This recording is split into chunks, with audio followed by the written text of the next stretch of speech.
Hey guys, welcome back to Kalyan tuition centre. So last video में guys हम लोगों ने that is hydrolysis of salt के बारे में पढ़े। तो बहुत इंपॉर्टेंट कंसेप्ट था, बहुत ही हमारा अच्छा कंसेप्ट था, बहुत ही इंटरेस्टिंग कंसेप्ट था। अगर आप लोगों ने उसको बहुत अच्छे से पढ़े होंगे तो आई गारंटेड आप लोगों को उसमें कोई भी डिफिकल्टीज नहीं हुई होंगी। फिर भी बोलूंगा, अगर उस टॉपिक में कोई भी डिफिकल्टीज है तो कभी भी आप कमेंट बॉक्स में कमेंट कर सकते हो। सर फिर से एक बार एक्सप्लेन करिए करके मैं उसको फिर से एक बार एक्सप्लेन जरूर करूंगा गाइस आप लोगों के लिए, अगर आप लोगों को उसमें कोई भी डिफिकल्टीज होंगी तो। सो गाइस, आज अगर हम लोग मिले तो आज हम लोग क्या पढ़ने वाले, आज हम लोग उससे भी अच्छा और बहुत ही इंपॉर्टेंट टॉपिक पढ़ने वाले गाइस। उस टॉपिक का नाम है that is what, buffer solution. क्या नाम है?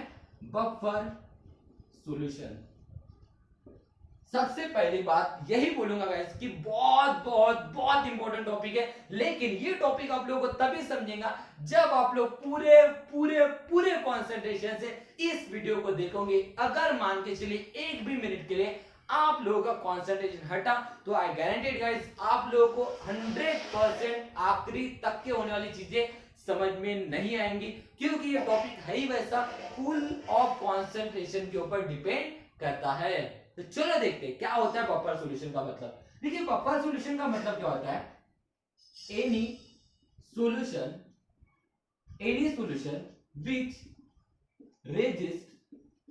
which resist change in pH of a solution after adding small amount of acid or base or water in it। क्या होता है? ध्यान दीजिए, बहुत ही कंसंट्रेशन से ध्यान दीजिएगा। क्या बोला है? बफर सॉल्यूशन का मतलब क्या होता है? एनी सॉल्यूशन, कोई भी solution which resists change in pH of a solution after adding small amount of acid or base or water in it। इसका मतलब क्या है गाइस कि अगर कोई मान के चलिए जैसे कंटेनर है, जैसे क्या बेटा कंटेनर है, इस कंटेनर में मेरा एक सॉल्यूशन है, इस कंटेनर में मेरा क्या है? सॉल्यूशन है। तो अगर मैं यहां पे small amount of acid add करता हूं या small amount of base add करता हूं या small amount of water add करता हूं और उसके वजह से ये अपना पीएच चेंज नहीं करता है, ये अपना पीएच चेंज नहीं करता है। Any solution which resist change in pH of A solution, ऐसा कोई भी सॉल्यूशन अगर उसके पीएच को चेंज नहीं होने देता है, रेजिस्ट करता है चेंज होने को, ऐसा सॉल्यूशन जो चेंज उसके पीएच को चेंज होने से रोकता है by adding small amount of acid और बेस और वाटर इन इट, तो उस टाइप के सॉल्यूशन को क्या कहेंगे? That is what, buffer solution कहेंगे। सर कुछ समझ में नहीं आया, दिमाग में घंटियां नहीं बज रही है। घंटियां कैसे बजेंगी? आप लोगों को बेसिक कंसेप्ट पहले पता होना चाहिए ना। मुझे बताइए, पीएच किसके ऊपर डिपेंड करता है? पीएच डिपेंड करता है दो चीजों के ऊपर, एक होता है मेरा कॉन्सेंट्रेशन ऑफ H+, एक होता है कॉन्सेंट्रेशन ऑफ OH-, हाँ है ना। इन दोनों के ऊपर मेरा क्या डिपेंड करता है guys? That is what, pH depend करता है, हाँ है ना। अब मुझे बताइए, इस सॉल्यूशन में मैं क्या ऐड कर रहा था? एक तो मैं small amount of acid add कर रहा था, भाई एसिड ऐड कर रहा हूं मतलब H+ ऐड कर रहा हूं, हाँ है ना। एक तो मैं इस सॉल्यूशन में बेस ऐड कर रहा था मतलब OH- ऐड कर रहा था, हाँ है ना। या फिर एक तो मैं वाटर ऐड कर रहा था मतलब H+ एंड OH- ऐड कर रहा था। भाई मैं यहाँ पे OH- और H+ ऐड कर रहा हूँ ना इनडायरेक्टली। अगर मैं यहाँ पे इनडायरेक्टली H+ और OH- अगर ऐड कर रहा हूँ, इसका मतलब यहाँ पे पहले सॉल्यूशन हुआ तो सॉल्यूशन में H+ और OH- होंगे ऑलरेडी। अब मैं फिर से यहाँ पे H+ और OH- अगर ऐड कर रहा हूँ तो मेरा यहाँ पे H+ और OH- का कॉन्सेंट्रेशन बदल रहा है, और जहां पे कॉन्सेंट्रेशन ऑफ H+ और कॉन्सेंट्रेशन ऑफ OH- चेंज होगा, वहां पे उसका पीएच भी तो चेंज होगा, वहां पे उसका क्या चेंज होगा? पीएच भी चेंज होगा। और भाई यहाँ पे क्या बोल रहा है? बफर सॉल्यूशन किससे कह रहे हैं? बफर सॉल्यूशन हम लोग उससे कह रहे हैं जहां पे हम एसिड ऐड करें या फिर बेस ऐड करें या फिर वाटर ऐड करें, लेकिन उसका पीएच चेंज नहीं होना चाहिए। भाई पीएच चेंज नहीं होना चाहिए, इसका मतलब वहां पे कॉन्सेंट्रेशन ऑफ H+ भी चेंज नहीं होना चाहिए, कॉन्सेंट्रेशन ऑफ OH माइनस भी चेंज नहीं होना चाहिए, जबकि मैं वहां पे एसिड भी ऐड कर रहा हूं और बेस भी ऐड कर रहा हूं। एसिड ऐड कर रहा हूं मतलब H+ आयन ऐड कर रहा हूं, बेस ऐड कर रहा हूं मतलब OH माइनस आयन ऐड कर रहा हूं, वाटर ऐड कर रहा हूं मतलब क्या हो रहा है, H+ आयन भी आ रहा है, OH माइनस आयन भी आ रहा है। इसका मतलब इनको भाई मैं ऐड कर रहा हूं, सॉल्यूशन है ऑलरेडी, वहां पे H+ आयन और OH माइनस आयन होंगे, है ना। तो इसका मतलब क्या है कि मैं ऐड करने के बाद भी उसका कॉन्सेंट्रेशन क्या नहीं होना चाहिए, चेंज नहीं होना चाहिए, तभी तो उसका पीएच चेंज नहीं होगा। और अगर उसका पीएच चेंज नहीं होगा तभी वो सॉल्यूशन क्या कहलाएगा, बफर सॉल्यूशन कहलाएगा। क्या कहलाएगा, बफर सॉल्यूशन कहलाएगा। फिर से एक बार रिपीट करो, कॉन्सेंट्रेट कीजिए। बफर सॉल्यूशन किसे कहते हैं, कोई भी सॉल्यूशन अगर उस सॉल्यूशन में मैं small amount of acid add करता हूं या फिर small amount of base add कर रहा हूं या फिर स्मॉल अमाउंट ऑफ वाटर, देखिए ध्यान में रखिए कि हम लोग इसको स्मॉल अमाउंट में ऐड कर रहे हैं, तो small amount of acid add करूं, small amount of base add करूं या small amount of water add करूं, इनके वजह से अगर उस सॉल्यूशन का तब भी पीएच चेंज नहीं होता है, इनके ऐड करने के बावजूद भी अगर उस सॉल्यूशन का पीएच चेंज नहीं होता है, तभी वो सॉल्यूशन क्या कहलाएगा गाइस, बफर सॉल्यूशन कहलाएगा। क्या कहलाएगा, बफर सॉल्यूशन कहलाएगा। सर ऐसा भी होगा, तो गाइस यही तो हमें पढ़ना है कि हाँ ऐसा भी होगा, और ऐसा भी होगा तो कैसे होगा, किस तरह से होगा, यही जानने के लिए आप लोगों को इस वीडियो में पूरे कंसंट्रेशन से ध्यान लगाना पड़ेगा। क्योंकि हम यहाँ पे ऐड कर रहे हैं एसिड, हम ऐड कर रहे हैं यहाँ पे बेस, हम ऐड कर रहे हैं यहाँ पे वाटर, फिर भी हम लोग बोल रहे हैं कि भाई पीएच चेंज नहीं होना चाहिए। लेकिन गाइस पीएच तो डिपेंड करता ही है किसके ऊपर, H+ आयन की कॉन्सेंट्रेशन के ऊपर और OH- आयन की कॉन्सेंट्रेशन के ऊपर। भाई अगर यहाँ पे H+ आयन या OH- आयन का कॉन्सेंट्रेशन अगर बदलता है तो उसका पीएच भी बदलता है, लेकिन ये तो बोल रहा है पीएच नहीं बदलना चाहिए तभी वो बफर सॉल्यूशन कहलाएगा। तो कुछ ना कुछ तो बात है, कुछ ना कुछ अगर क्या है, यही जानने के लिए आप लोगों को पूरा पूरा पूरा कॉन्सेंट्रेशन लगाना है गाइस। तो चलिए मेरे साथ जुड़ते हैं। तो बफर सॉल्यूशन आप लोगों को क्लियर होगा, ऐसा सॉल्यूशन जहां पे हम लोग small amount of acid add करेंगे या small amount of base add करेंगे या वाटर ऐड करेंगे तो भी उसका पीएच चेंज नहीं होता है, तो ही वो सॉल्यूशन क्या कहलाएगा, बफर सॉल्यूशन कहलाएगा। और गाइस बफर सॉल्यूशन के दो टाइप होते हैं, एक होता है हमारा एसिडिक बफर सॉल्यूशन और दूसरा होता है हमारा basic buffer solution. Okay, so guys पहले हम लोग देखते हैं एसिडिक बफर सॉल्यूशन किसे कहेंगे, किसकी बात करेंगे, एसिडिक बफर सॉल्यूशन किसकी बात करेंगे, एसिडिक बफर सॉल्यूशन की बात करेंगे। अब किसे हम लोग एसिडिक बफर सॉल्यूशन कहेंगे गाइस, अब देखिए बफर सॉल्यूशन इसका मतलब यहाँ पे जब मैं small amount of acid add करूंगा या small amount of base add करूंगा तो उसका पीएच चेंज नहीं होना चाहिए, लेकिन एसिडिक सॉल्यूशन है। अब किसे हम लोग एसिडिक सॉल्यूशन कहेंगे, तो ध्यान से देखिए बेटा, सबसे पहले बहुत ही इंपॉर्टेंट ध्यान में रखिए, सबसे पहले इसको समझना बहुत इंपॉर्टेंट है। ओके, जिसको एसिडिक बफर सॉल्यूशन समझेगा उसको बेसिक बफर सॉल्यूशन समझने के लिए ज्यादा टाइम नहीं लगेगा। ओके, तो एसिडिक बफर सॉल्यूशन किसे कहेंगे, द सॉल्यूशन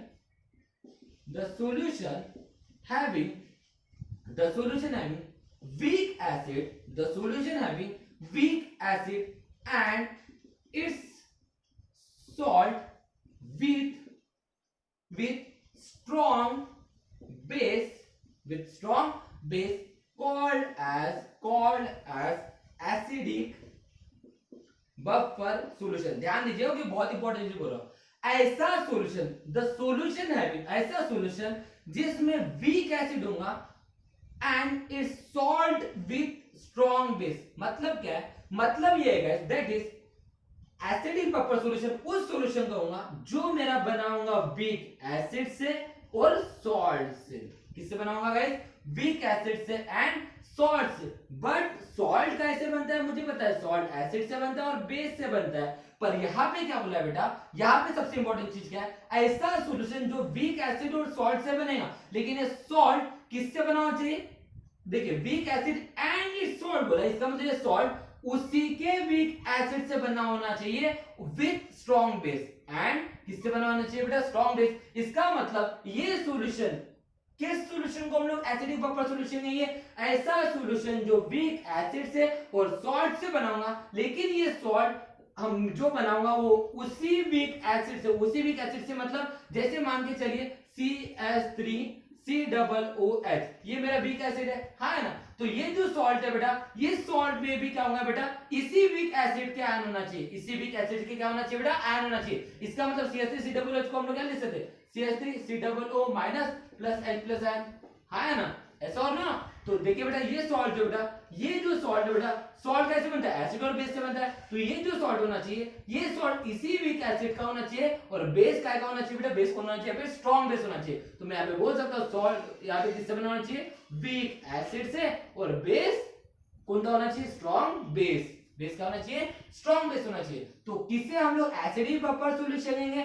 ऐसा सॉल्यूशन जिसमें वीक एसिड होगा और उसी का सॉल्ट होगा विद स्ट्रॉन्ग बेस। अब उसी का सॉल्ट क्यों बोला बेटा, बिकॉज ये सॉल्ट उसी वीक एसिड से बना हुआ होना चाहिए। उसी वीक एसिड से मतलब अगर इसमें CH3COO, जैसे मान के चलिए यहाँ पे हम लोग एक काम करते हैं, सॉल्ट लेते हैं, एग्जांपल से समझते हैं, काम करते हैं एग्जांपल से समझाता हूं मैं, एग्जांपल से बहुत फेयरली समझ में आएगा। जैसे कि मान के चलिए ओके, मैं एक सॉल्यूशन ले रहा हूं जिसमें CH3COOH है और CH3COON है। मुझे बताइए, एग्जांपल की तरफ ध्यान दीजिए, ये चीज आप लोगों को एग्जांपल से बहुत अच्छे समझेंगे। अब मुझे बताइए, मैंने सॉल्यूशन बनाया, सॉल्यूशन किसका बनाया, ये CH3COOH और CH3COON है। अब CH3COOH मतलब क्या है, मेरा एसिडिक एसिड है, हाँ, लेकिन ये एसिडिक एसिड क्या है बेटा, वीक एसिड है, ये हम लोग जानते हैं। एसिडिक एसिड क्या है मेरा, वीक एसिड है। अब CH3COOH क्या है बेटा, मेरा that is sodium salt of ethanoic acid. क्या है बेटा मेरा, sodium salt of ethanoic acid, मतलब ये क्या बेटा मेरा एक सॉल्ट है, ये क्या है मेरा सॉल्ट है। लेकिन ये सॉल्ट मुझे बताइए सॉल्ट कैसे बना हुआ है, सॉल्ट दो चीज से बना हुआ है, एक CH3COO minus plus Na positive. अब ध्यान दीजिए, ये CH3COO माइनस जो है बेटा, अब देखिए ना यहाँ पे CH3COO किस में स्प्लिट हुआ, CH3COO माइनस और H प्लस है। तो देखिए ये CH3COO, इसमें भी CH3COO है, इसमें भी CH3COO है। इसका मतलब ये सॉल्ट में जो है, ये जो एसिड है बेटा, ये कौन सा है बेटा, वीक एसिड है। कौन सा एसिड है, वीक एसिड है। उसके बाद यहाँ पे Na पॉजिटिव है, इसका मतलब ये अगर ये वीक एसिड है तो ये बेस से आना होगा, है ना। तो हम लोग जानते हैं कि NaOH ये हमारा क्या है बेटा, स्ट्रॉन्ग बेस है। ये क्या हमारा स्ट्रॉन्ग बेस है। तो ये Na पॉजिटिव कैसे आया होगा बेटा, NaOH से आया होगा। कैसे आया होगा बेटा, NaOH से आया होगा। इसका मतलब ये सॉल्ट कैसे बना हुआ है, वीक एसिड से बना हुआ है और स्ट्रॉन्ग बेस से बना हुआ है। तो हम लोग क्या करते हैं बेटा, एसिडिक बफर सॉल्यूशन का मतलब क्या होता है, एक ऐसा सॉल्यूशन जो वीक एसिड कंटेन करता होगा, जिसमें वीक एसिड होगा और उसी का सॉल्ट होगा, और क्या होगा बेटा, उसके साथ साथ उस सॉल्ट में क्या होना चाहिए, स्ट्रॉन्ग बेस होना चाहिए। उसी को हम लोग क्या बोलेंगे बेटा, एसिडिक बफर सॉल्यूशन कहेंगे। क्या कहेंगे, एसिडिक बफर सॉल्यूशन कहेंगे। सर कुछ और एग्जांपल समझाइए, कुछ और एग्जांपल से समझाइए, कुछ और अच्छे से क्लियर हो जाएगा। जैसे कि ये हमारा पहला एग्जांपल हो गया, इसको लिख लीजिए, ठीक है। ऐसा सॉल्यूशन जिसमें वीक एसिड होगा और उसी का सॉल्ट विद स्ट्रॉन्ग बेस, मतलब सॉल्ट वीक एसिड से और स्ट्रॉन्ग बेस से बना होना चाहिए। ओके, चलो स्क्रीनशॉट ले लीजिए। ओके, चलो हम और अच्छे से इसको एक्सप्लेन करेंगे, बहुत ही अच्छे से इसके एग्जांपल को समझने की कोशिश करेंगे। बस आपको कंसंट्रेशन होना चाहिए। तो मुझे बताइए एसिडिक बफर सॉल्यूशन की कंडीशन क्या थी, that is what, weak acid होना चाहिए प्लस सॉल्ट होना चाहिए। लेकिन ये सॉल्ट वीक एसिड से प्लस स्ट्रॉन्ग बेस है। देखिए वीक एसिड कोई भी नहीं, वीक एसिड नहीं होना चाहिए। वीक एसिड तो बहुत सारे है ना, कि वीक एसिड यहाँ पे कोई भी नहीं होना चाहिए। यहाँ पे जो वीक एसिड के कंटेन है वही वीक एसिड कंटेन यहाँ पे होना चाहिए, सबसे इंपॉर्टेंट चीज। इसी वजह से कहा गया इट्स सॉल्ट, क्या बोला गया बेटा, इट्स सॉल्ट बोला गया विद स्ट्रॉन्ग बेस, इसीलिए कहा जाता है। ओके, चलो कुछ एग्जांपल से और समझने की कोशिश करते हैं। जैसे कि मान के चलिए ये एक एग्जांपल हो गया पहला, CH3COOH प्लस CH3COONA। ओके, चलो दूसरा एग्जांपल लेते हैं। जैसे मान के चलिए मैं लेता हूं यहाँ पे दूसरा example, second, HCOOH plus HCOON। अब देखिए ध्यान दीजिए। ओके, ये क्या है मेरा, मुझे बताइए ये क्या है मेरा, मिथेनोइक एसिड है, हाँ है ना। अब इसमें क्या दिख रहा है बेटा, ध्यान दीजिए, ये मेरा मिथेनोइक एसिड क्या है बेटा, वीक एसिड है।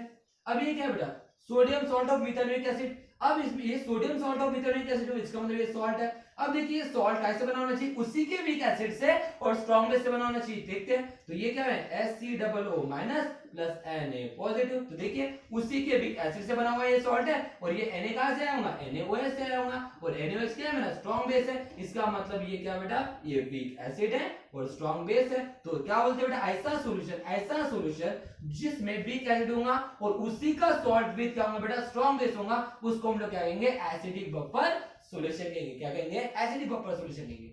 सर और कुछ एग्जांपल ले लीजिए, हमें और अच्छे से क्लियर हो जाएगा। चलो ठीक है, हम और कुछ एग्जांपल लेते हैं। जैसे मान के चलिए ओके, जैसे HF है, ओके, प्लस HF है प्लस NaF है, क्या बेटा, NaF है। ओके, चलो ध्यान दीजिए, HF क्या होता है बेटा, मेरा वीक एसिड होता है। HF क्या होता है बेटा, मेरा वीक एसिड है। NaF क्या होता है, मेरा सॉल्ट होता है।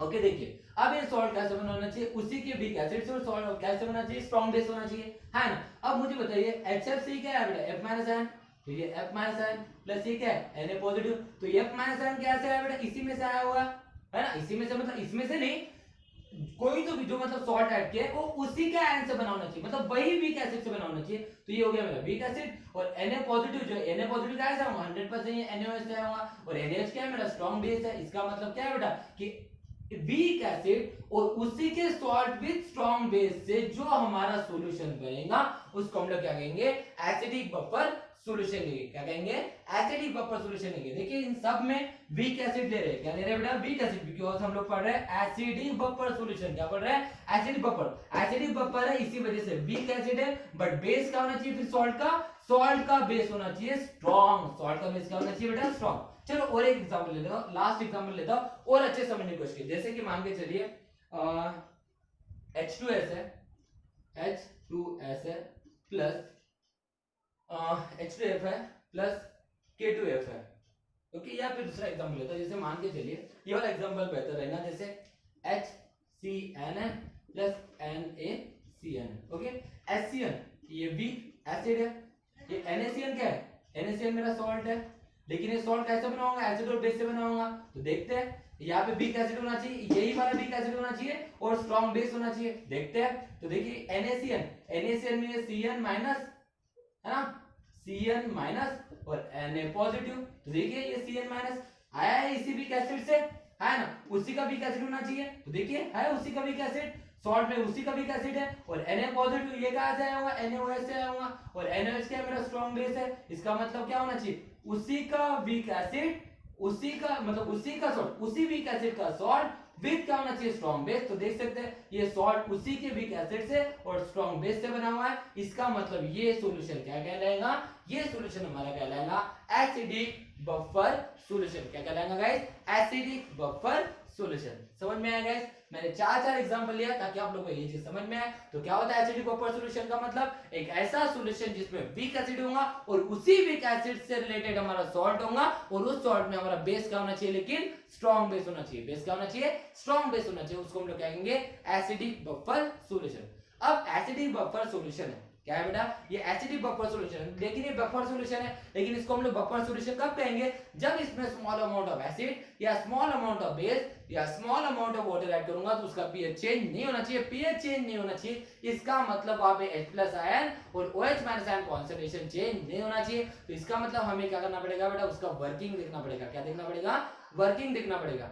तो देखते हैं वर्किंग कैसे होगी, लेकिन वर्किंग देखने से पहले हमें इसका एक फॉर्मूला भी याद रखना है जो हमें न्यूमेरिकल सॉल्व करने के लिए हमें काम में आएगा, जो हमें एक साइंटिस्ट ने दिया था, ओके। चलो इसको लिख लीजिए, मैं इसका स्क्रीनशॉट ले लीजिए, मैं इसका इरेज करने वाला हूं इसको, ठीक है। जैसे कि एसिडिक बफर सॉल्यूशन कैसे बनाना चाहिए बोलिए, weak acid plus salt, salt का क्या होना चाहिए, weak acid plus strong base, okay. चलो ठीक है, अब देखिए इससे रिलेटेड हमें एक फॉर्मूला पता चला, पीएच इज इक्वल क्या होता है, P to the power Ka plus log to the base 10 salt, concentration of salt whole divided by concentration of acid, okay. और ये जो pK है, P to the power K है, इसकी वैल्यू होती है minus log to the base 10 Ka, और ये जो इक्वेशन दी थी बेटा, ये इक्वेशन हमें दी थी, दैट इज उन साइंटिस्ट का नाम था, दैट इज व्हाट, हेंडरसन, क्या था बेटा, हेंडरसन। इसी वजह से इस इक्वेशन को कहा जाता है हेंडरसन इक्वेशन, इसी को क्या कहा जाता है बेटा, हेंडरसन इक्वेशन कहा जाता है। और ये हेंडरसन इक्वेशन हमें न्यूमेरिकल सॉल्व करने में काम में आएगा, उसमें ये कंसंट्रेशन ऑफ सॉल्ट कैसे लेना है, कंसंट्रेशन ऑफ एसिड कैसे लेना है, ये तो वैल्यू गिवन रहती है ऑलरेडी हमें, ओके। तो ये सब कैसे लेना है ये हम लोग न्यूमेरिकल में देख के देंगे, ओके। तो फिलहाल हम लोग बात करेंगे इसके वर्किंग के बारे में, किसके बारे में बात करेंगे, वर्किंग के बारे में, कि कैसे होगा, कैसे यहाँ पे चेंज नहीं होगा कॉन्सेंट्रेशन ऑफ H+ आयन और concentration of OH- ion, acid और बेस ऐड करने के बावजूद भी, फिर ये कैसे कहलाएगा हमारा बफर सॉल्यूशन, कैसे कहलाएगा बफर सॉल्यूशन। तो चलो देखते हैं इसकी वर्किंग, ओके। चलो अब वर्किंग समझने के लिए हमें एक एग्जांपल लेना पड़ेगा, एग्जांपल से इसको हम लोग बहुत ही अच्छे से एक्सप्लेन करने की कोशिश करेंगे। पूरा कंसंट्रेशन लगाना गाइस, कंसंट्रेशन हटाने की कोशिश मत करना, बहुत इंपॉर्टेंट चीज बता रहा हूं मैं, ठीक है। चलो एग्जांपल लेते हैं। जैसे मान के चलिए हम सॉल्यूशन बना रहे हैं वीक एसिड और सॉल्ट, लेकिन वो सॉल्ट उसी वीक एसिड का और स्ट्रॉन्ग बेस का होना चाहिए। तो फिर वही एग्जांपल जो हम लोग देखते हैं CH3COOH, ये हम लोग लेते हैं वीक एसिड, यहाँ पे लिख देता हूं CH3COOH, और इसी का सॉल्ट मतलब क्या होगा CH3COO, है ना, उसी का सॉल्ट, तो मतलब क्या उसी का सॉल्ट होना चाहिए ना, इसलिए CH3COO है ना, उसके बाद स्ट्रॉन्ग बेस होना चाहिए, इसलिए यहाँ पे लगा दो Na, क्योंकि NaOH जाएगा, है ना। तो देखिए पूरा ध्यान लगाना, ये सॉल्यूशन में मैं जब small amount of acid add करूंगा या फिर small amount of base add करूंगा तो इसका पीएच चेंज नहीं होना चाहिए, और पीएच चेंज तो तभी नहीं होगा जब H+ आयन और OH- आयन का कॉन्सेंट्रेशन चेंज नहीं होगा। इसका मतलब मुझे ध्यान में रखना है कि ये चेंज नहीं होगा तो ये चेंज नहीं होगा, मतलब मुझे चेक करना है कि इनको ऐड करने के बावजूद भी ये कैसे इसका कॉन्सेंट्रेशन चेंज नहीं होता है, ये देखना है। ओके, तो चलो देखिए ये CH3COOH क्या है, वीक एसिड है, क्या बेटा वीक एसिड। वीक एसिड का मतलब क्या होता है, वो स्मॉल अमाउंट में डिसोशिएट हो जाएगा, स्मॉल अमाउंट में क्या हो जाएगा, डिसोशिएट हो जाएगा, और एक टाइम वहां पे इक्विलिब्रियम कंडीशन आ जाएंगी, तो यहाँ पे क्या बनेगा CH3COO- प्लस H+ आयन, है ना। लेकिन ये वीक एसिड है, वीक एसिड इसका मतलब क्या होगा, अगर मान के चलिए मैं यहाँ पे 100 मॉलिक्यूल्स अगर ऐड करूंगा तो क्या यहाँ पे 100 के 100 मॉलिक्यूल ऐड होंगे, डिसोशिएट होंगे क्या, नहीं। इसका मतलब ये वीक है, इसका मतलब नियर अबाउट, चलो कंसीडर करते हैं कि इसके 5 मॉलिक्यूल टूटे और इसके भी 5 मॉलिक्यूल टूटे, सिर्फ कंसीडर किए गए, और कुछ नहीं है। इसकी वैल्यू एग्जैक्ट लेना नहीं है, बस समझाने के लिए मैंने कुछ वैल्यूज यहाँ पे मेंशन किया हो ताकि आप लोगों को बाद में समझने में कोई दिक्कत ना हो, ठीक है। उसके बाद क्या मेरा सॉल्यूशन है, क्या एक वीक एसिड का और सॉल्ट का है, तो ठीक है सॉल्ट लेते हैं। सॉल्ट कौन है, CH3COONA है। अब ये मेरा क्या बेटा सॉल्ट है, लेकिन यहाँ पे एक इंपॉर्टेंट चीज ध्यान में रखिए, ये जो सॉल्ट है बेटा ये इसमें स्ट्रॉन्ग बेस है, स्ट्रॉन्ग बेस होने की वजह से ये क्या कहलाएगा, स्ट्रॉन्ग इलेक्ट्रोलाइट, क्या कहलाएगा, स्ट्रॉन्ग इलेक्ट्रोलाइट। और स्ट्रॉन्ग इलेक्ट्रोलाइट की कंडीशन क्या होती है, जो कंप्लीटली डिसोशिएट होता है, क्या होता है भाई, कंप्लीटली डिसोशिएट होता है। कंप्लीटली डिसोशिएट होगा मतलब क्या होगा, CH3COO- प्लस क्या बनेगा Na पॉजिटिव। अब ये स्ट्रॉन्ग इलेक्ट्रोलाइट है, इसका मतलब ये कंप्लीट डिसोशिएट होगा, इसका मतलब ये 100 मोल्स मॉलिक्यूल अगर मैं यहाँ पे लेता हूँ तो 100 के 100 कैटायन मिलेंगे और 100 के 100 क्या मिलेंगे मेरे, एनायन मिलेंगे, बराबर है, क्योंकि ये कंप्लीटली डिसोशिएट हुआ। क्यों कंप्लीटली डिसोशिएट हुआ, बिकॉज़ ये क्या था मेरा स्ट्रॉन्ग इलेक्ट्रोलाइट था। ध्यान मत हटाइएगा, अब भी कंडीशन चालू हो रही है, ओके, ये तो सॉल्यूशन था, अब कंडीशन चालू रहेगा, अब कोई ध्यान नहीं हटाएगा, बहुत इंपॉर्टेंट चीज है, क्योंकि हमें देखना है कि मैं एसिड ऐड करूंगा, बेस ऐड करूंगा, फिर भी उसका कॉन्सेंट्रेशन चेंज क्यों नहीं होगा, और कॉन्सेंट्रेशन चेंज नहीं होगा तभी तो उसका पीएच चेंज नहीं होगा, और पीएच चेंज नहीं होगा तभी तो बब्बर सॉल्यूशन कहलाएगा गाइस। चलो ध्यान लगाइए, ठीक है।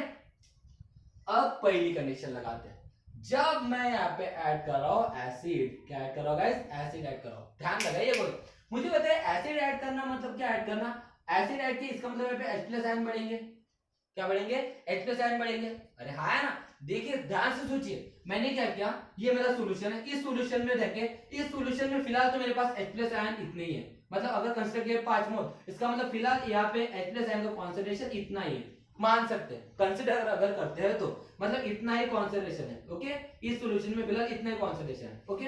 अब मैंने यहाँ पे ऐड किया एसिड, अब मैंने यहाँ पे क्या किया बेटा, एसिड ऐड किया, ओके। अब एसिड ऐड करूंगा इसका मतलब यहाँ पे H+ आयन आ जाएंगे, क्या आ जाएंगे, H+ आयन आ जाएंगे। तो बेटा पहले यहाँ पे कॉन्सेंट्रेशन ऑफ H+ आयन अगर 5 मॉलिक्यूल था, अब मैंने यहाँ पे एसिड ऐड किया तो यहाँ पे H+ आयन बढ़े ना, तो भाई यहाँ पे अगर H+ आयन बढ़े तो फिर भी हम लोग कैसे बोल रहे हैं कि वहां पे H+ आयन का कॉन्सेंट्रेशन चेंज नहीं होगा, और H+ आयन का कॉन्सेंट्रेशन अगर यहाँ पे चेंज हो रहा है तो पीएच भी चेंज होगा, तो पीएच भी चेंज होगा तो ये हमारा एसिडिक बफर सॉल्यूशन नहीं कहलाएगा। लेकिन ये तो एग्जांपल है एसिडिक बफर सॉल्यूशन का, तो फिर कैसे हुआ कि मैंने एसिड ऐड किया तो H+ आयन है, H+ आयन आने के बावजूद भी उसका कॉन्सेंट्रेशन क्यों चेंज नहीं हुआ, क्यों हमारा H+ आयन का कॉन्सेंट्रेशन चेंज नहीं हुआ, क्यों हमारा H+ आयन का कॉन्सेंट्रेशन चेंज नहीं हुआ। चल लगाइए जोर मेरे साथ, ध्यान दीजिए पूरा, ठीक है।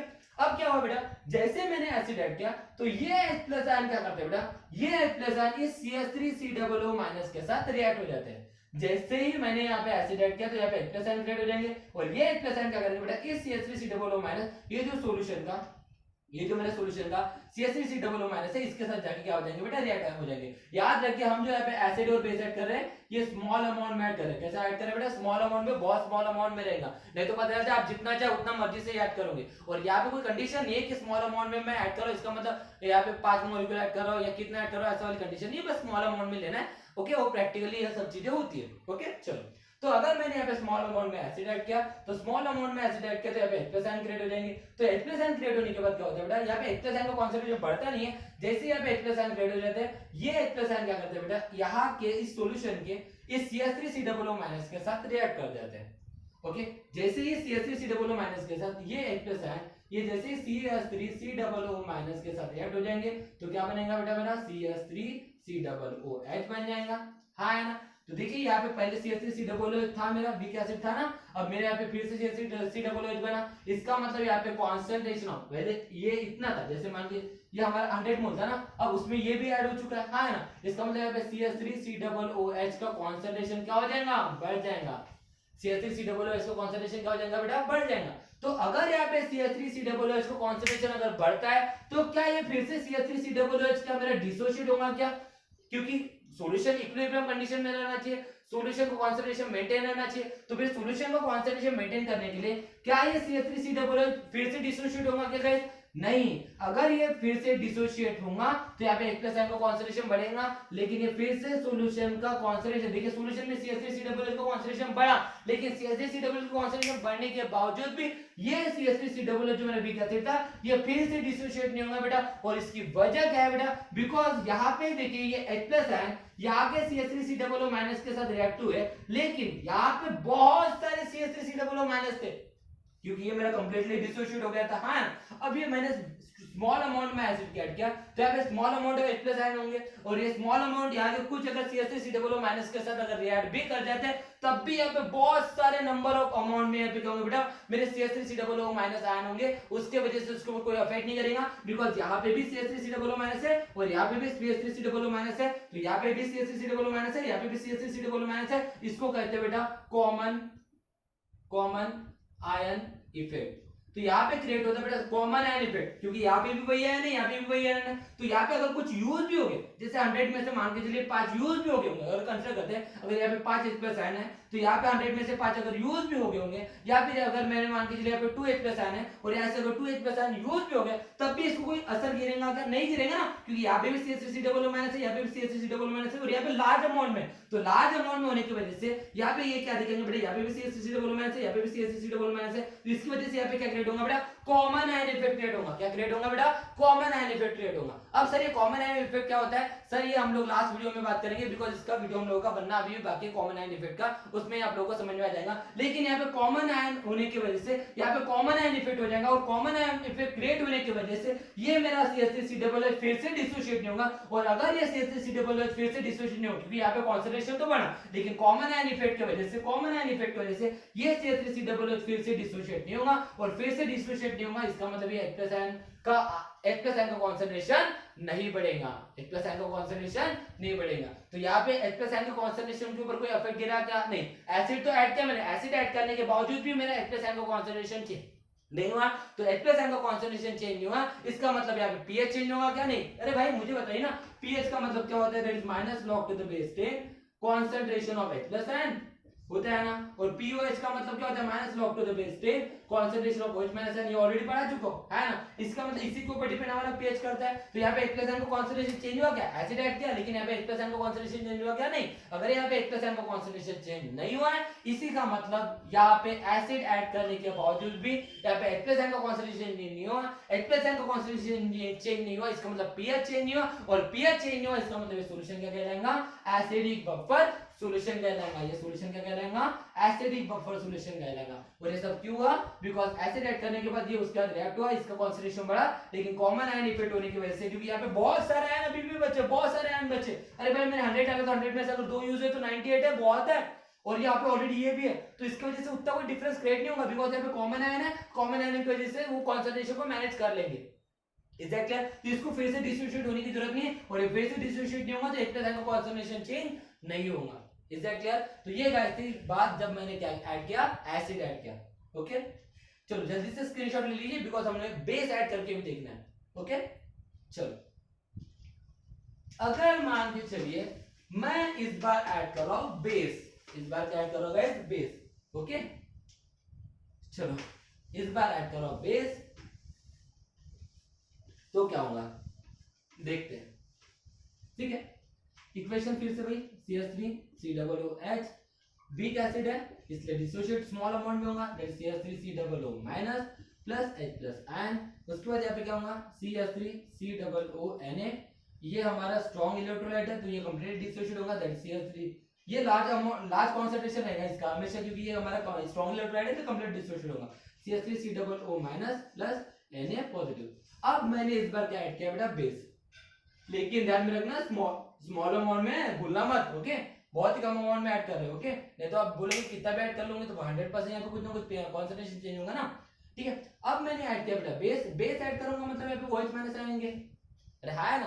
तो बेटा जैसे ही मैं यहाँ पे बेस ऐड करता हूँ तो यहाँ पे OH माइनस आयन आते हैं, तो ये OH माइनस आयन क्या करेंगे बेटा, OH में देखिए अब यहाँ पे OH माइनस आयन है, अब OH माइनस आयन है इसका मतलब क्या हो जाएगा, वहां पे OH माइनस आयन का कंसंट्रेशन अगर बढ़ता है तो OH माइनस आयन के कंसंट्रेशन की वजह से हम POH निकालते हैं, और हम सब जानते हैं pH plus POH is equal to क्या होता है 14। मुझे बताइए OH माइनस आयन का कंसंट्रेशन बढ़ा मतलब POH बढ़ेगा, तो POH बढ़ेगा तो इसका मतलब pH के ऊपर अफेक्ट करेगा ना, मतलब pH का कंसंट्रेशन चेंज होगा ना, तो pH अगर चेंज होगा तो इसका मतलब वो एसिडिक प्रॉपर सॉल्यूशन कहलाएगा क्या, नहीं। लेकिन नहीं होता है गाइस, टेंशन मत लो, यहाँ पे हम एसिड डाले या बेस डाले स्मॉल अमाउंट में उससे कंसंट्रेशन के ऊपर अफेक्ट नहीं करेगा, और उसकी वजह से पीएच की वैल्यू भी चेंज होगी और इसी वजह से एसिड प्रॉपर सॉल्यूशन कहलाएगा। सर एसिड समझ में आया, बेस समझाइए, चलो देखते हैं। बेटा जैसे ही मैं यहाँ पे स्मॉल अमाउंट में बेस ऐड करता हूं ना, ये OH माइनस आयन कंसंट्रेशन क्या करते हैं बेटा, इस H प्लस आयन के कंसंट्रेशन के साथ रिएक्ट हो जाते हैं। ओके ये OH माइनस, अरे वैसे भी ये वीक एसिड था, ये स्मॉल अमाउंट में डिस्ट्रीब्यूट होगा, तो ये जितने भी OH माइनस आयन है बेटा, जैसे मैं बेस ऐड करता हूं ये OH माइनस आयन क्या करते हैं बेटा, इस H प्लस आयन के साथ क्या हो जाते हैं बेटा, रिएक्ट हो जाते हैं। ओके तो ये H प्लस आयन के साथ रिएक्ट होके क्या बनाएंगे बेटा, मेरा वाटर मॉलिक्यूल बनाएंगे। तो भाई अगर ये H प्लस आयन के साथ मेरे OH माइनस आयन रिएक्ट हुए तो यहाँ पे OH का कंसंट्रेशन चेंज हो गया ना, अब H का कंसंट्रेशन चेंज हो गया, H प्लस आयन का कंसंट्रेशन चेंज हो गया, H प्लस आयन देखिए ना OH माइनस आयन इस H प्लस आयन के साथ चले गए, H2 बन गया, तो यहाँ पे H प्लस आयन का कंसंट्रेशन डिस्टर्ब हो गया। अब H प्लस आयन का कंसंट्रेशन डिस्टर्ब हुआ, इसका मतलब रिएक्शन मेरी इक्विलिब्रियम कंडीशन में मेंटेन होगी क्या, नहीं। अब मेरी रिएक्शन सबसे इंपॉर्टेंट चीज रिएक्शन का होना चाहिए, इक्विलिब्रियम में होना चाहिए, बैलेंस बना हुआ होना चाहिए रिएक्शन का, हाँ है ना। तो यहाँ पे जैसे ही OH माइनस आयन इस H प्लस आयन के साथ रिएक्ट होंगे तो मेरा वाटर मॉलिक्यूल बनेगा, तो यहाँ पे H प्लस आयन का कंसंट्रेशन डिस्टर्ब हो गया और H प्लस आयन का कंसंट्रेशन डिस्टर्ब हो गया, इसका मतलब pH डिस्टर्ब हो गया, pH डिस्टर्ब हो गया सॉल्यूशन का, इसका मतलब एसिडिक प्रॉपर सॉल्यूशन नहीं कहलाएगा।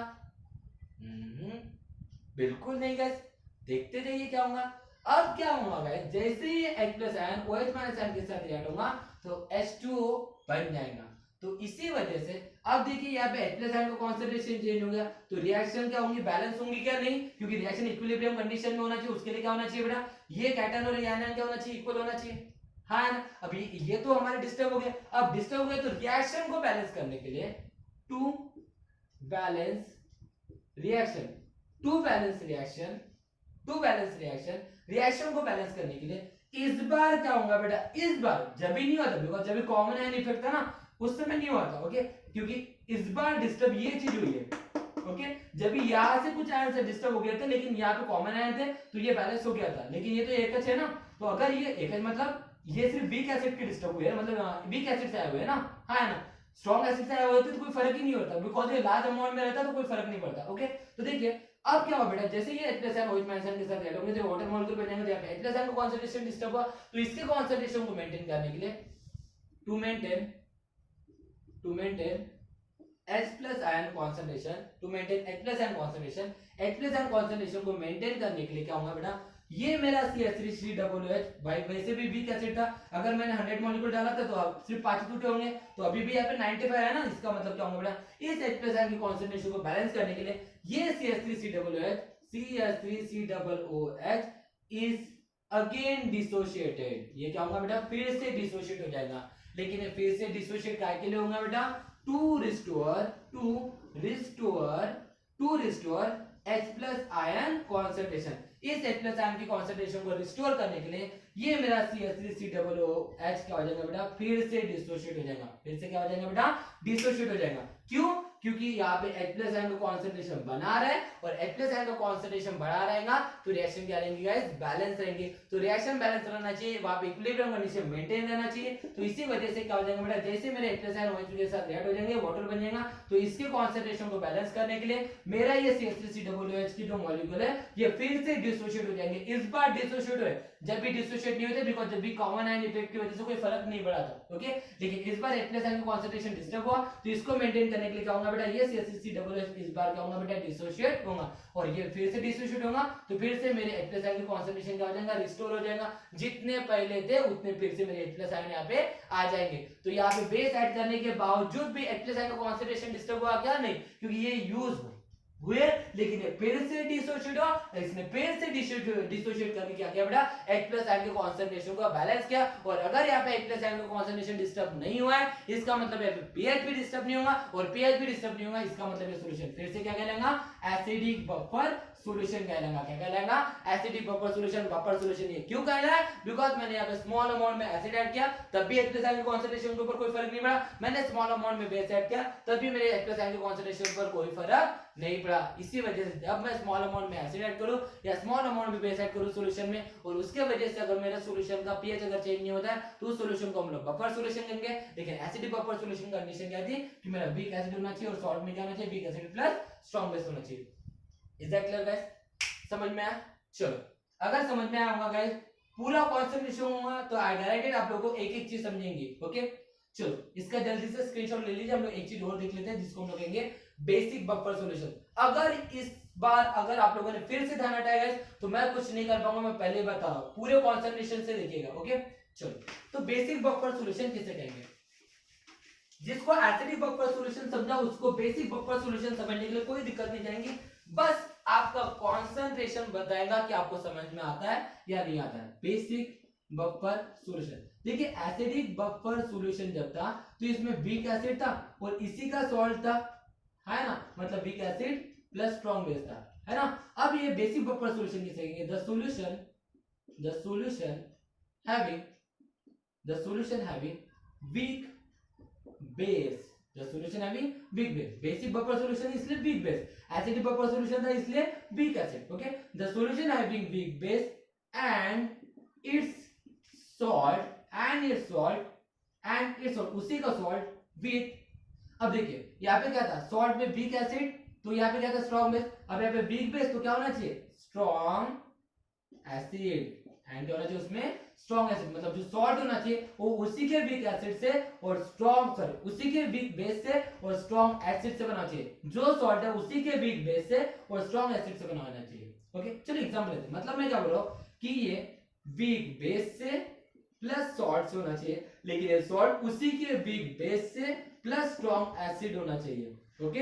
तभी उसको क्या कहेंगे, बेसिक बफर सॉल्यूशन कहेंगे। एग्जांपल लेते हैं, जैसे कि मान लीजिए फर्स्ट एग्जांपल से बात करेंगे, ओके। जैसे मान के चलिए NH4OH है और NH4Cl है, ओके। NH4OH है प्लस NH4Cl है। अब देखिए NH4OH क्या है, वीक बेस है, NH4Cl क्या है, सॉल्ट है। लेकिन ये सॉल्ट कैसे बना हुआ है, देखिए NH4OH इसी में से आया होगा, इसी का आयन है ना, मतलब यहाँ पे भी वीक बेस है प्लस उसी का, देखिए उसी का सॉल्ट बना ना, उसी का सॉल्ट, इसका मतलब ये वीक बेस है तो यहाँ पे भी वीक बेस होना चाहिए, हाँ। अब देखिए Cl माइनस, अब ये Cl माइनस है, देखिए NH4 यहाँ पे लिख देता हूं मैं, NH4 positive plus Cl minus, तो NH4 पॉजिटिव देखिए यहाँ से आया होगा, इसका मतलब ये क्या हो गया मेरा वीक बेस प्लस क्या होना चाहिए, स्ट्रॉन्ग एसिड। तो भाई ये Cl माइनस कहां से होगा, NaCl। मुझे बताइए NaCl, क्या बोल रहा हूं बेटा मैं, NaCl क्या है मेरा, स्ट्रॉन्ग एसिड है, NaCl क्या है मेरा, स्ट्रॉन्ग एसिड है। तो देख सकते हैं ये Cl यहां से है, इसका मतलब ये क्या होगा, स्ट्रॉन्ग एसिड होगा, क्या होगा बेटा, स्ट्रॉन्ग एसिड। तो ऐसा सॉल्यूशन जो वीक बेस से और उसी के सॉल्ट से विद स्ट्रॉन्ग एसिड से बना होगा, उसको हम लोग क्या कहेंगे, बेसिक बफर सॉल्यूशन कहेंगे। क्या कहेंगे, बेसिक बफर सॉल्यूशन कहेंगे। Is that clear guys? चलो और एक एग्जांपल लेते हैं, जैसे मान के चलिए, सेकंड एग्जांपल मान के चलिए, जैसे NH4OH है, NH4OH प्लस NH4/2SO4। अब देखिए NH4OH क्या है मेरा, वीक बेस है, प्लस ये NH4/2SO4 क्या है मेरा, सॉल्ट है। अब ये सॉल्ट देखिए किससे बनता है, ध्यान दीजिए, NH4 पॉजिटिव चार्ज है ना, plus SO4 to negative charge. अब ध्यान दीजिए, ठीक है, ध्यान दीजिए, NH4OH है, मतलब ये वीक बेस हो गया। SO4 माइनस 2 माइनस, ये कहां से होगा सर? H2SO4, भूल गए क्या? ये क्या है? सल्फ्यूरिक एसिड, स्ट्रॉन्ग एसिड है। इसका मतलब SO4 माइनस कहां से? स्ट्रॉन्ग एसिड से। इसका मतलब क्या होगा? Strong acid. मतलब सॉल्ट कैसे बना है? उसी के वीक बेस से और स्ट्रॉन्ग एसिड से बना है। तो इसका मतलब ऐसा सॉल्यूशन जो वीक बेस से बना होगा और उसी का सॉल्ट विद स्ट्रॉन्ग एसिड होगा, तो उसको हम लोग क्या कहेंगे बेटा? बेसिक बफर सॉल्यूशन कहेंगे। क्या कहेंगे गाइस? बेसिक बफर सॉल्यूशन कहेंगे।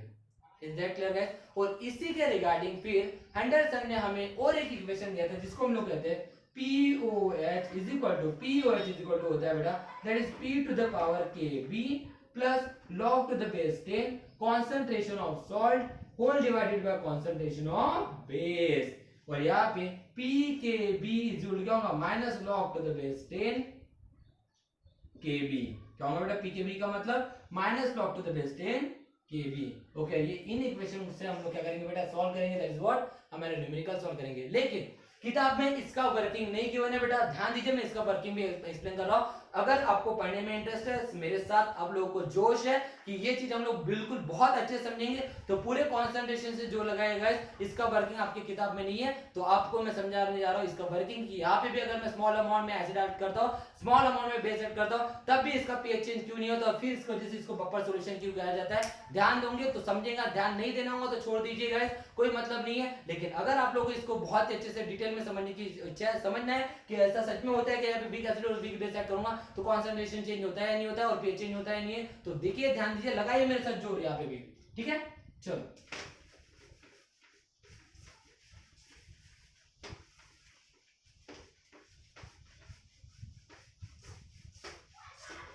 एग्जाम्पल देखते हैं, जैसे NH4OH प्लस NH4Cl। ओके, देखते हैं NH4OH, ये क्या है? वीक बेस है। वीक बेस है मतलब स्मॉल अमाउंट में डिसोसिएट होगा, मतलब क्या होगा? NH4 positive charge plus OH minus, हाँ है ना। उसके बाद NH4Cl, NH4Cl ये क्या है मेरा? सॉल्ट है, लेकिन क्या है बेटा? ये स्ट्रॉन्ग इलेक्ट्रोलाइट है। स्ट्रॉन्ग इलेक्ट्रोलाइट, क्यों स्ट्रॉन्ग इलेक्ट्रोलाइट? बिकॉज़ यहाँ पे देखिए ना, स्ट्रॉन्ग बेस है ना, इस वजह से स्ट्रॉन्ग इलेक्ट्रोलाइट बनेगा। स्ट्रॉन्ग इलेक्ट्रोलाइट मतलब कंप्लीटली डिसोसिएट होगा। ये वीक था, इस वजह से यहाँ पे इक्विलिब्रियम कैसा है? ये कंप्लीट डिसोसिएट हो जाएगा बिकॉज़ ये स्ट्रॉन्ग इलेक्ट्रोलाइट है। तो क्या बनेगा यहाँ पे? NH4 positive charge plus Cl minus. और हम सब लोग जानते हैं गाइस कि यहाँ पे ये स्ट्रॉन्ग इलेक्ट्रोलाइट है, तो ये कंप्लीट डिसोसिएट होगा, मतलब यहाँ पे 100 मॉलिक्यूल होंगे तो 100 के 100 यहाँ पे डिसोसिएट होंगे, लेकिन यहाँ पे 100 होंगे तो यहाँ पे सिर्फ 5 या 2 हम लोग बोल सकते हैं डिसोसिएट होंगे। Is that clear? समझा क्या? क्योंकि ये वीक है, ये हमारा स्ट्रॉन्ग है। ओके, और ये चीजें आपको बहुत इंपॉर्टेंट होती है, मैंने जब भी बताया था। ओके, चलो तो लगाते हैं हमारा जोर, पहले ऐड करते हैं एसिड, पहले ऐड करते हैं एसिड। तो बेटा देखो, मैंने स्मॉल अमाउंट में जब एसिड ऐड करूंगा, स्मॉल अमाउंट में जब मैं एसिड ऐड करूंगा, तो यहाँ पे क्या क्रिएट हो जाएंगे? H+N क्रिएट हो जाएंगे। क्या क्रिएट हो जाएंगे? H+N। तो होता क्या है, जैसे ये H+N क्रिएट होते हैं, ये जाते हैं इस OH- के साथ रिएक्ट होते हैं, तो ये H+N इस OH- के साथ क्या हो जाता है बेटा? रिएक्ट हो जाते हैं। और ये H+N इस OH- के साथ रिएक्ट होगी, क्या बनाता है बेटा? H2 बनाता है, है ना। लेकिन इसके वजह से क्या हो जाता है बेटा? इसके वजह से यहाँ पे मेरा OH- का कॉन्सेंट्रेशन डिक्रीज हो जाता है ना। यहाँ पे अगर मान के लिए मेरे पहले 5, इसका जो कॉन्सेंट्रेशन था वो 5 था, इसका कॉन्सेंट्रेशन कितना था बेटा? 5 था। ओके, इसका कॉन्सेंट्रेशन 5 था, लेकिन ये H+ आया कि इसके साथ रिएक्ट होके ये क्या बना बेटा? वाटर बनाया, तो इसका कॉन्सेंट्रेशन डिक्रीज हो गया ना। अब भाई ऑब्वियस थिंग है, अगर OH- का कॉन्सेंट्रेशन चेंज होगा, इसका मतलब pOH चेंज होगा, pOH चेंज होगा तो pH चेंज होगा, pH चेंज होगा, इसका मतलब क्या हो गया कि सॉल्यूशन बफर सॉल्यूशन कहलाएगा क्या? नहीं। तो होता क्या है कि ये H+N इसके साथ रिएक्ट होके H2 तो बनाता है, लेकिन उस समय क्या करता है बेटा? ये NH4OH जो होता है बेटा, NH4OH ये क्या होता है बेटा? ये डिसोशिएट हो जाता है। ये क्या हो जाता है बेटा? डिसोशिएट हो जाता है। काहे के लिए? To restore